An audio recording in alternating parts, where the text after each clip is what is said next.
Welcome to Sideline View this week. We're live at the Hockey House again, and start off this week talking a little bit of homecoming. Brainerd Warrior Homecoming. His game is 2 p.m. Saturday against St. Michael Albertville, and from what I've been able to gather, the Knights are a pretty good 3-2 team. They got bumped off last week by Buffalo, which I think was 0-4. They just didn't have a good week, but their coach Jared Essler thinks that they're a pretty good team, and we'll find out what happens. All kinds of festivities going on this week now with Warrior Homecoming, and then the parade will be at on Saturday morning, and then followed by the game at 2:00. So hopefully, I don't think the weather is supposed to be the greatest that day, but so we'll see what happens. So it might be scurrying for the press box if it's raining or whatever. So we'll see what happens. But anyway, let's move on.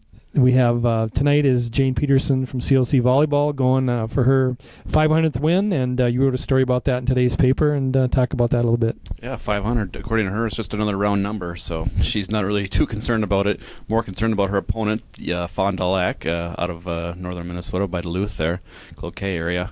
The CLC has already beaten them, so it should be another win, but all eyes are on the 500, and Jane's been there for CLC for 17 years now, 22 years coaching altogether. For her, it just makes her feel old, she said. So she'd rather not talk about it, rather just talk about winning the conference, going to regions, and winning a national tournament. But, 500, it's a pretty big milestone, so congrats to her. Whether she gets it today or not, she's bound to get it eventually. So good luck to them.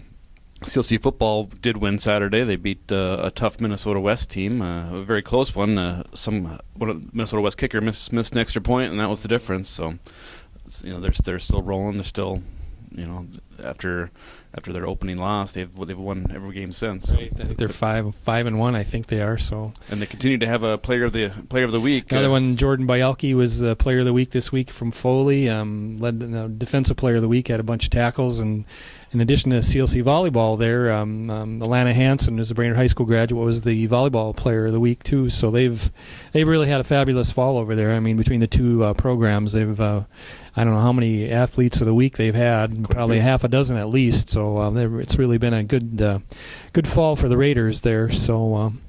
And I know you had the Warrior Soccer yesterday. They lost their first game of the year. They had tied, I think, 3 times. And 3 times. I read your story today, and it looked like it was a close game, but Sartell prevailed. Sartell, the Sartell Spoilers instead of the Sabres. They got handed the Warriors their first loss. They had tied the Warriors 1-1 in Sartell earlier in the season, but they finally got more than one goal against the Brainerd's defense, and they gave Brainerd their first loss. And now, because Alexandria plays apparently an extra game in the conference, they can accumulate more points than the Warriors can.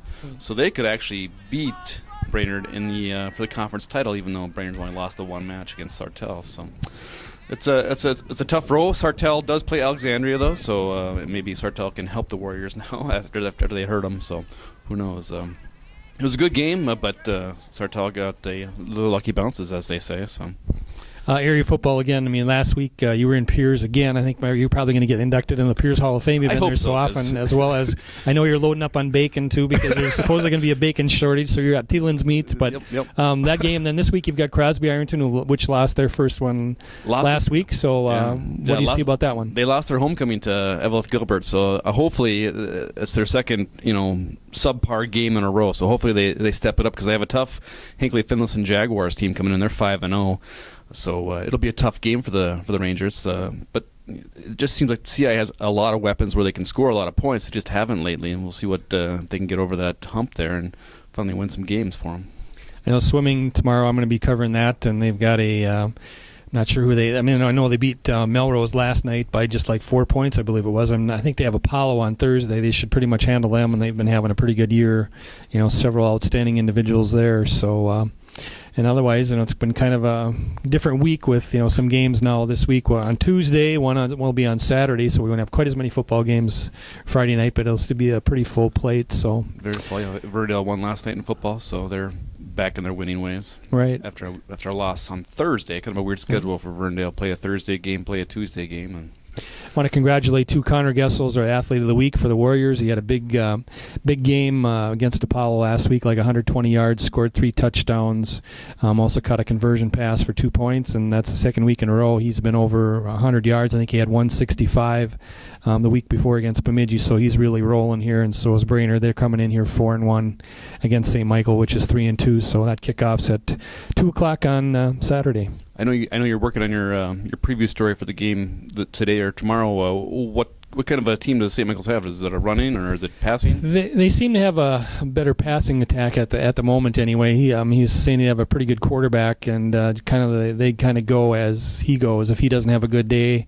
they probably won't either. And they're running. He's also their second leading rusher, so got some big wide receivers and a couple of good defensive players. So I think it'll be a pretty good homecoming opponent. I mean, it's not going to be a pushover by any means, I don't think, for Brainerd. So it should be a good one. Hopefully the weather cooperates. And I know CLC also plays on Saturday, and I think they're a 2 o'clock start as well. I'm not really positive. I think they have Vermilion coming in this week, so see if they can keep their winning streak going. Sure. We're at the Hockey House, and the NHL is still locked out, So what do? You keep coming to the Hockey House, and hopefully they settle the lockout one of these months. But other than that, I don't know if we have anything else. I'm good. We want to thank Dan again for sponsoring us, and we'll see you from the Hockey House again next week. Thank you. Thank you.